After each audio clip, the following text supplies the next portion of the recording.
if you follow my channel, there's a good chance you've seen the video I've done where I talk about representation versus exploitation in the gay community in media, and also like specifically in comics. Now, if you haven't seen that video, go check it out. It's a good one.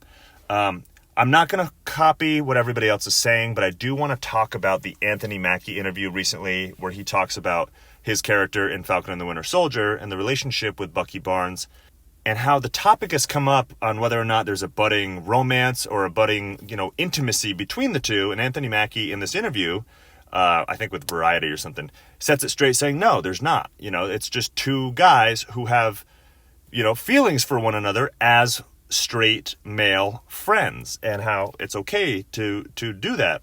And he puts a great spin on it, and I agree with him. He specifically says that the media is very there's a lot of exploitation. It's very exploitative of the gay community.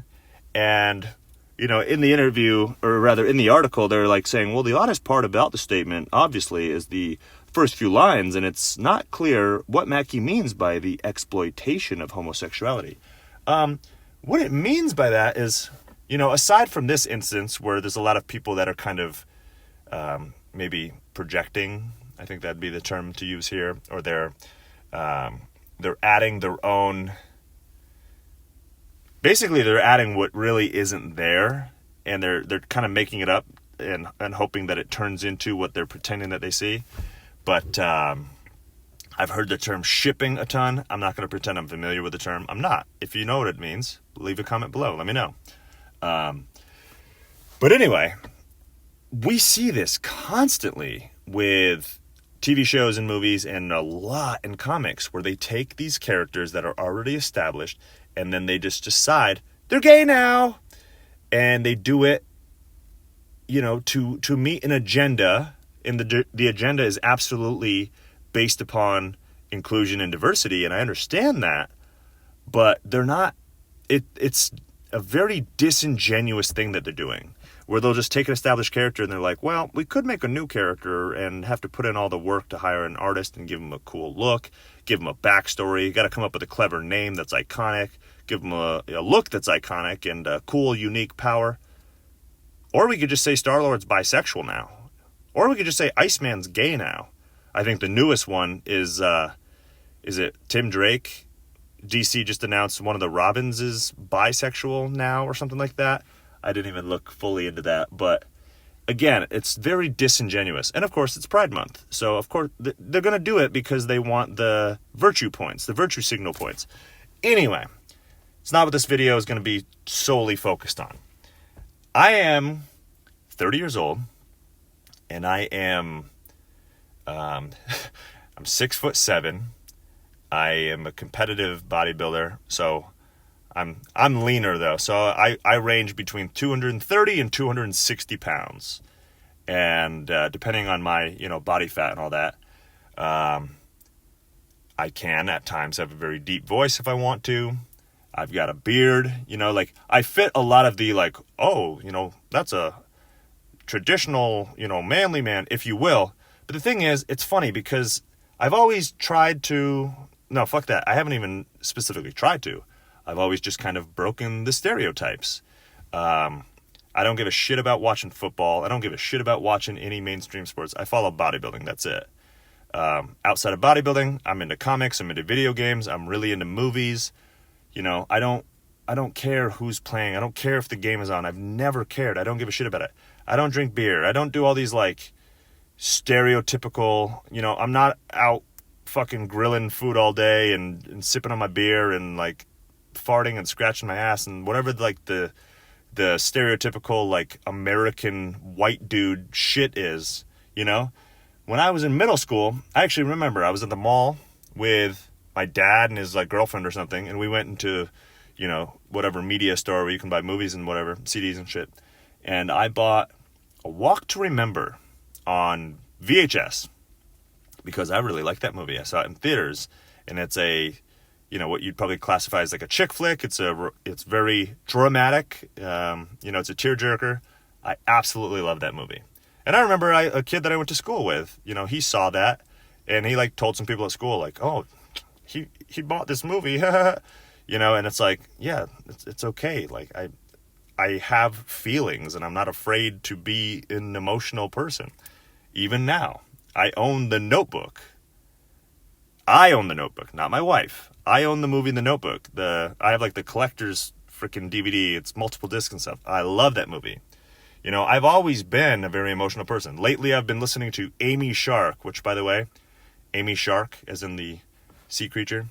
If you're not familiar, go check her out. She's an Australian singer and songwriter. She's phenomenal. I can't stop listening to her. But she sings very, like, emotional stuff and very genuine stuff. And, you know, that's what I'm into. That's what I like. I'm not trying to meet anybody else's, you know, standard of like, oh, I need to be, there's no way you could be a straight guy and like a Walk to Remember or The Notebook or, you know, sing along to that song. I fucking love Celine Dion and I will sing along every time.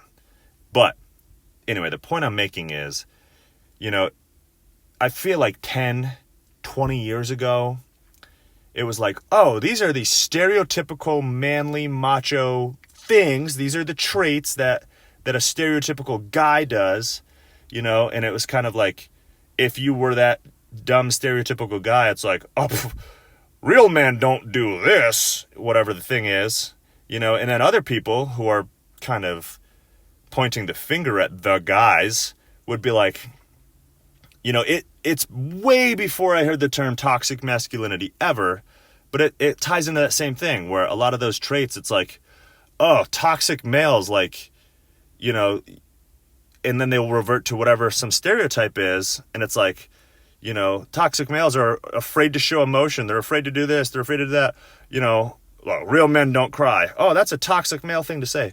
I feel like that was the narrative for so long, you know, where you have the traditional, you know, what we'd call now the toxic male, who's kind of like, that's not a man thing to do. And then you had the other side, which like, ugh, you know, men are disgusting because they're so afraid to show emotion and they're blah, blah, blah, blah, blah. So it's like, I've never conformed to any of that. I've always, you know, I will go to the gym and I will be one of the most intense people in there and I'll work out like crazy and I'll be a physically imposing human being and a very masculine human being, but I'm still emotional. I'm still sensitive. You know, I'm not afraid to, that's what I mean. I'm not afraid to show emotion, to express emotion, you know, and discuss my emotions when necessary.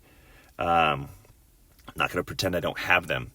So Anthony Mackie even makes a point where he says, you know, he thinks a good like superhero is a masculine figure who is not afraid to be like sensitive, something along those lines. And I absolutely agree. I think that's not just a good superhero figure. I think that's just a good human in general. And anyway, the thing that bugged me about this was, you know, I feel like those stereotypes before where it was like, you're either a macho manly man or you're a little fucking girly girl, you know, sissy boy, whatever. I don't know what the hell you'd say. But anyway, now you have a mainstream character who is trying to be a masculine man who also has feelings for another man in a friendly, brotherly way. And certain individuals are like, oh, well, they must be gay. They have to be gay. You should make them gay. This is a gay thing. Make them gay. Like 20 years ago, I feel like those same individuals would be like, it's okay for a man to cry. It's okay for a man to have feelings. Like, just because he does, you know, you're an asshole. You're a bigot. I can't believe you called him gay just because he was crying. Like, grow up. But now those same individuals are like, hey, these two, is there a thing there? Do these two want to have sex with each other? I think these two guys who have never shown that they're gay, you should totally make them gay. That'd be so cool if you made them gay. They should just be gay for each other. Let's just do it. And by let's just do it, I mean make them do it. So it's crazy. I feel like so many things, this is just one of many, but I feel like so many things you look at in the past, it's like, I feel like the people that would absolutely oppose said thing are now the ones that are driving for said thing. It's like, why can't isn't this a good move? Like, isn't this great that we now have an action hero, star, whatever the hell you want to call it, who is a masculine, a masculine figure who can fight and who can do all this badass stuff, who's not afraid to, like, express feelings and, show emotion and care for another man in a capacity that's non-sexual. It's like, no, we can't have that. We have to go one or the other. So, yeah, hypersexual, let's do it. Make them super gay for each other. I don't know. It feels like a big step backwards. And this is a societal thing. It has nothing to do with the show or Anthony Mackie or anything like that. Like I said, I think Anthony Mackie made good comments. But it's just funny that people are like, something that I thought would be a good step, of course, people are trying to ruin it.